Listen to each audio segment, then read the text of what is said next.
mgeennachi, and you're on to Talk with MG.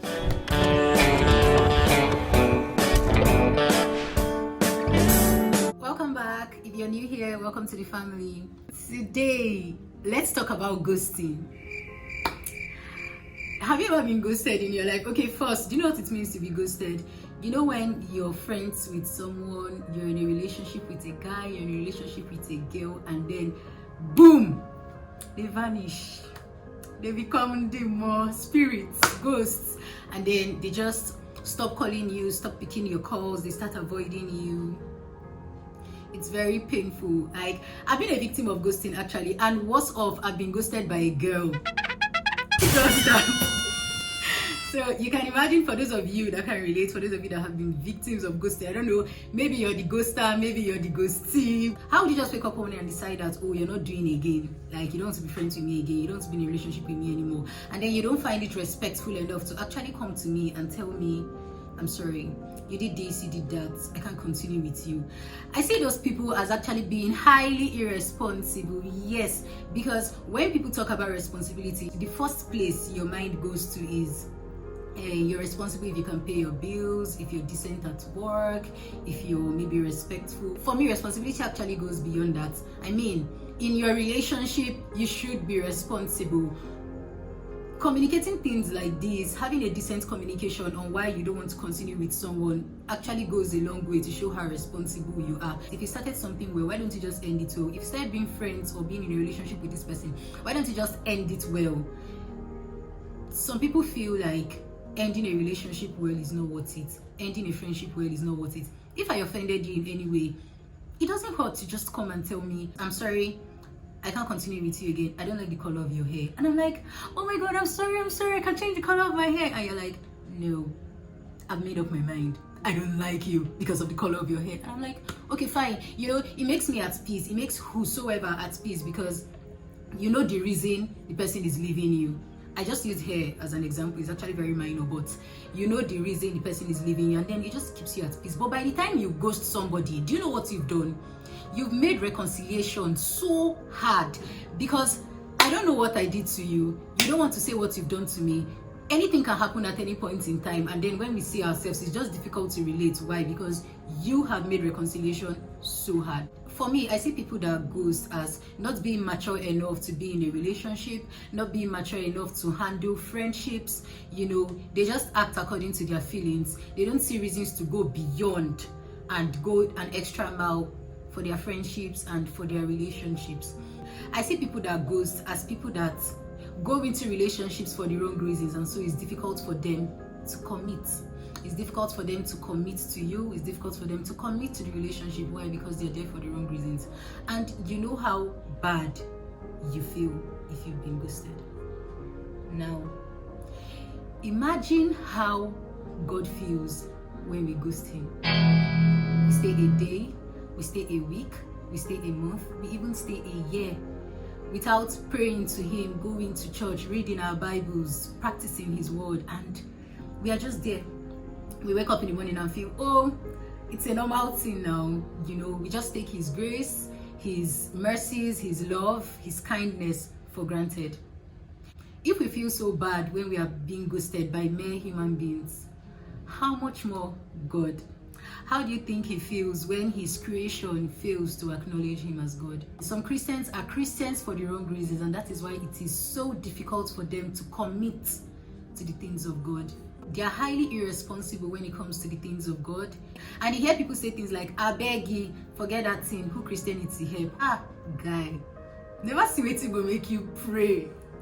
You never see wetin go make you fast. Like, when you get to that point, it's you with yourself by yourself that will advise yourself.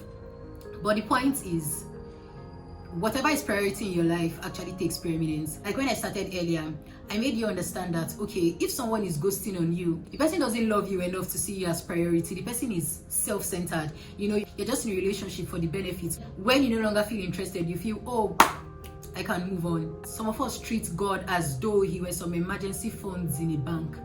And when there's an emergency, we just run to pick the fund. And when we are done, we go back to our normal lives. We don't value God enough to see him as priority. Honestly, for me personally, anytime I miss having my quiet time or miss praying in a particular day to God, like as I ought to, you know, this jump out of bed, rush prayer, oh God, thank you, and your God. If you are guilty, wave your hands unto the Lord. You know, this kind of things. Anytime I find myself doing that, I just tell myself one thing: God is not priority in your life. And that's just the truth. It's the painful truth. If something is priority in your life, you will know. For instance, you can't go a day without brushing your teeth. It's priority. In fact, as you are waking up, you must brush your teeth because you can't even stand it. Yes, you can't go without taking your bath. It is priority. You can't even go without eating in a day. It is priority, maybe except you're having a fast, but you still eat eventually. And they said that you don't eat. You find yourself saying things like, do you know I've not even eaten throughout today? Like, it's so much of a big deal because you feel, how can you skip your meal? You see it as priority. That is how we ought to see God. That is how we ought to see our relationship with God. Some persons may actually be like, I beg, this Christianity thing is so difficult. I can't deal. But I think it's actually because we struggle so hard to do it the hard way. Like, we have to understand some basic things. It's not necessarily the length of your prayers. Yeah, as a beginner, as a babe in Christ, like as someone that is still struggling to get her feet on, God is interested in your consistency. If you can actually be dedicated to praying 5 minutes every day, honestly, like, I can imagine how God feels that when you pray 1 hour today and then you won't pray again for the next 1 week. I used to do that when I was little. If I pray for a long time, when I wake up next day, I'm like, I bet my yesterday's prayer can actually cover for my today. So I mean, like, you just flow with it. But that's the mentality of some Christians. They feel like they've prayed so much. Prayer can never be enough, though. My point is, consistency is key. If you start, you can start small, 5 minutes, 10 minutes, and gradually you grow. I mean, like, it takes some children a year to walk, and some even after a year they can't still walk. Some people are fast, some people are slow. Everybody has their own strategy. Some people actually love kneeling down when they're praying. I really don't like kneeling down because my knee pains me, and aside that, I'm expressive. Like, when I'm worshiping, when I'm praying, I like the whole drama. Like, if I'm singing a song and then it says jump onto the Lord, I literally want to jump and raise my hands up and raise. I can't do all those things when I'm kneeling down. And so for me, when I'm kneeling down, prayer is actually boring. I can only kneel down if it's just like, okay, a short prayer. Where if I'm doing a lengthy prayer where I have to worship and praise, and you know, I like standing up. It's my strategy. Some other people that pray quietly, they can actually kneel down and pray for 3 hours and they're cool. There's some persons that can actually lie down. Me, if I lie down, before sleep will come, so if I will daydream, then sleep off eventually. So just know what works for you. All these are big spiritual leaders. They all have their strategies. So I've been able to establish the fact that, okay, yes, we ghost on God. And have you ever been cheated on, or have you cheated on somebody? We might be guilty either as the cheater or as the cheatee. But my point is that we can actually cheat on God, and you'll be like, yeah, oh, how can we cheat on God again? I don't understand. Okay, so let's see from scriptures. We are going to be reading Romans chapter 7. We'll just read the first 3 verses. This is Romans chapter 7 verse 1 now. Do you not know, brothers and sisters, for I am speaking to those who know the law, that the law has authority over someone only as long as that person lives.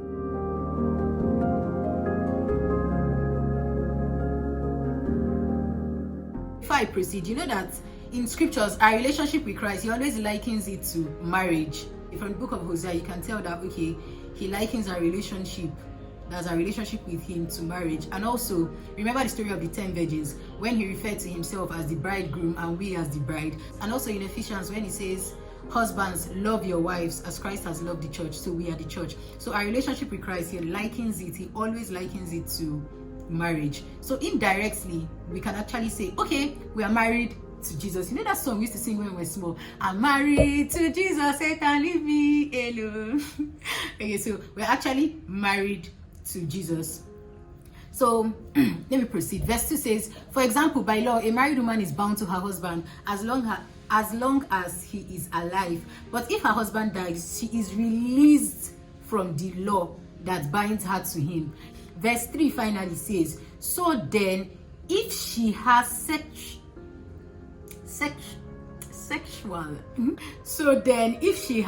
sexual relations with another man while her husband is still alive, she's called an adulteress.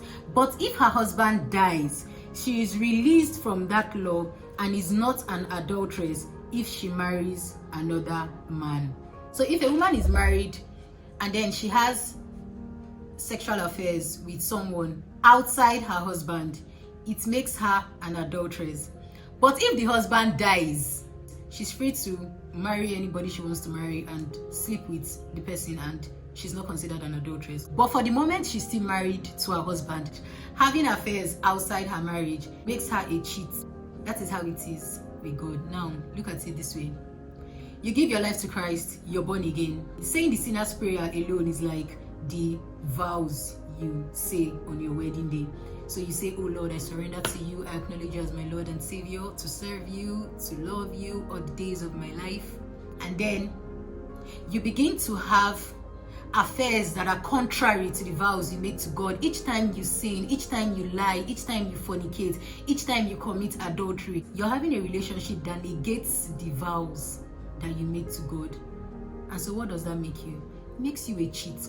Because you promise to live a life of righteousness, but you're swimming in a life of unrighteousness.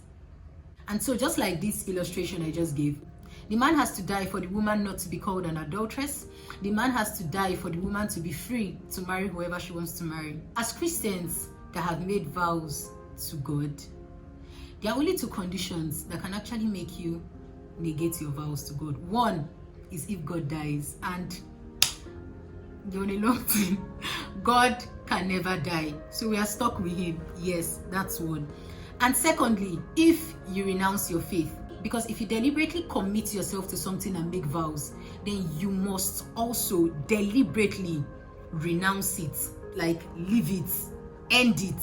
Do you get? Just like you deliberately ask someone for someone's hand in marriage, or you deliberately go into a relationship with someone, you have to consciously and deliberately end it if you're no longer interested. You don't ghost on people. You don't ghost on God. If you're sure you're still a Christian that has not renounced his or her faith, you don't have any business doing anything that is contrary to the will of God. You don't have any business pleasing the devil. You don't have any business doing things that hurts God. You don't have any business ghosting on God. I encourage you today, start from somewhere.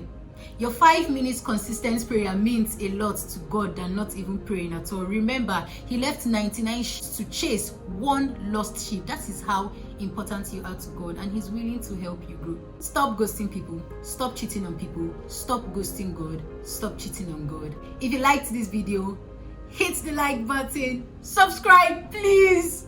Share and leave your comments below. I'll see you next time on Talk with mg.